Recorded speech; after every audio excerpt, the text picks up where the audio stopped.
Hai teman, selamat datang di channel SKT New. Jangan lupa pada teman-teman untuk like, komen, dan subscribe supaya tidak ketinggalan update dari channel ini. Mimin ucapkan terima kasih. Selamat menyaksikan. Pun dengan Nathan, begitu syok mendengarnya, sontak melepaskan pelukan mereka. Sedang Giva masih tercengang, kebingungan. Apalagi si Tegar. Kakaknya langsung menarik paksa lengannya agar menjauh dari bapak-bapak itu. Apa sih, Bang? Giva berusaha melepaskan diri, menatap wajah bingung lelaki yang duduk di hadapannya. Guru mereka pun mendekat, menghampiri Tegar juga Giva. Sayang, boleh ibu tanya ke kamu? Lalu fokus pada Tegar yang sekilas masih melirik ke arah Nathan. Kenapa Tegar bisa ngomong seperti itu? Sayang, tanya wanita itu. Lembut agar tak membuat keduanya sakit hati. Bapak ini cuma mengantar kue ulang tahun Giselle. Kok? Sepertinya masalah itu tidak pantas untuk dibicarakan di hadapan anak-anak lainnya. Wali kelas Giva membawa ketiganya untuk ke kantor untuk membicarakan masalah itu. Sayang, kamu boleh ngomong sekarang. Jelaskan ke ibu, kenapa Tegar menyebut Pak Nathan ini orang jahat. Apa sebelumnya kamu pernah ketemu sama bapak ini? Sambung wanita itu. Sedikit tegang, juga was-was, masih kebawa omongan dari salah satu muridnya ini. Iya loh, Bang, sahut Giva tak terima. Om ini yang selamatin Giva. Bang, waktu Giva ambil mainan di jalan raya, sambung anak itu mendekati Nathan. Meyakinkan mereka kalau yang ia ucapkan tidak main-main. Om ini gak jahat kok. Sementara Nathan cuma diam, tak berani membela diri. Karena ia sadar pernah melakukan kejahatan di masa lalunya dan menganggap anak itu adalah bagian dari masa lalunya. Tegar menceritakan semuanya pada guru, adik juga pada Nathan. Kalau sesungguhnya maminya lah yang mengatakan itu. Kata mami bapak ini jahat, Tegar nggak boleh dekat-dekat sama bapak ini. Buk, terangnya, membuat Nathan tak berhenti memperhatikan ke arahnya.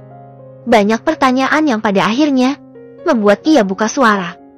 Setelah mencoba untuk meleram sendiri masalah itu.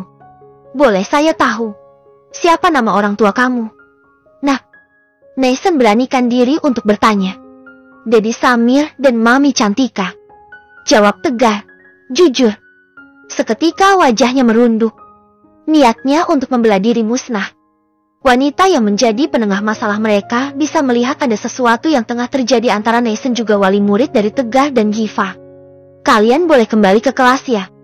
Ibu mau bicara sama bapak ini. Ucap wanita itu. Keduanya beranjak dan langsung keluar dari ruangan itu. Tinggallah mereka berdua, sedang Nathan masih tertunduk lesu. Ada yang ingin Anda sampaikan? Tanya wanita itu memberikannya kesempatan untuk bicara. Nathan menggeleng, penuh sesal. Mulutnya susah untuk mengeluarkan suara. Ingat kesalahannya di masa lalu yang ternyata membekas di hati mantan istri pertamanya. Bahkan sampai detik ini tidak memberikan kesempatan untuk berbuat baik.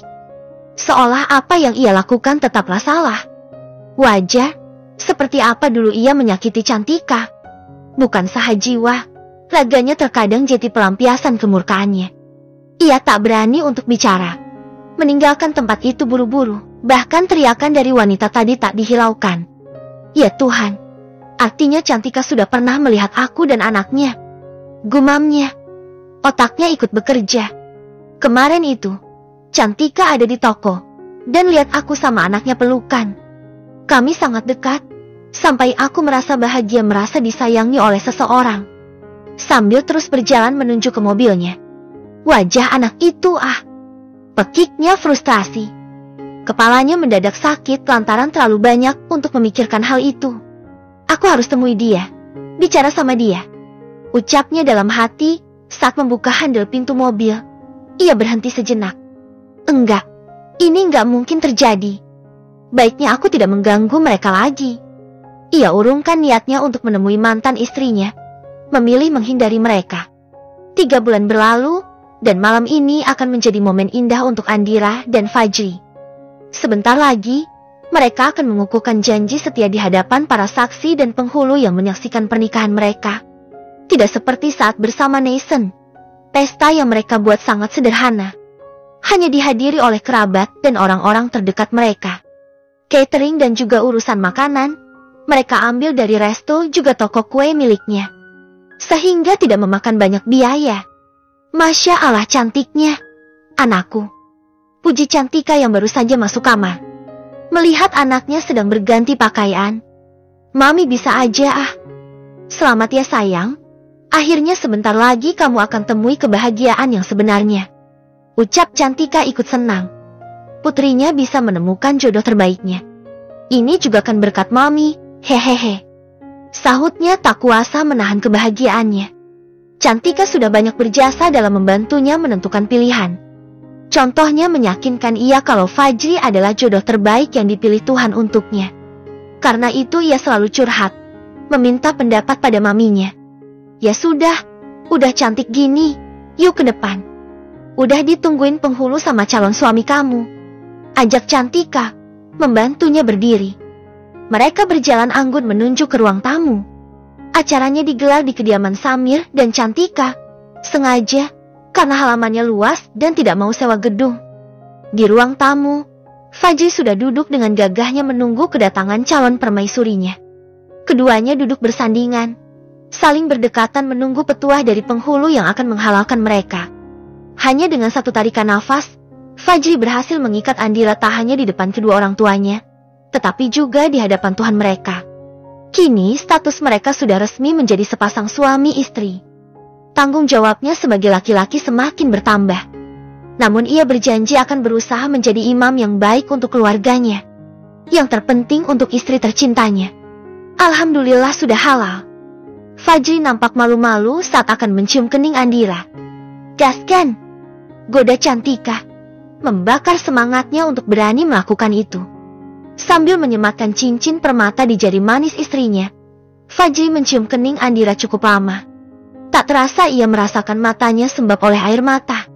5 tahun penantiannya untuk bisa miliki wanita itu kini terkabul. I love you, my wife. Lalu membisikkan kata cinta di telinga Andira. Sontak wajah istrinya memerah karena itu. Sementara di luar sana, seorang lelaki baru saja turun dari mobil yang diparkir. Ia membuka pintu belakang dari mobil itu. Bersama rekannya, ia menurunkan bok kue untuk dibawa masuk ke dalam. Hati-hati, ucapnya pada rekan yang membantunya. Setelah sampai di teras, kue itu ditaruh di stroller untuk dibawa masuk ke dalam. Tamu undangan sudah berguyur pulang, sedang mereka baru akan masuk ke dalam.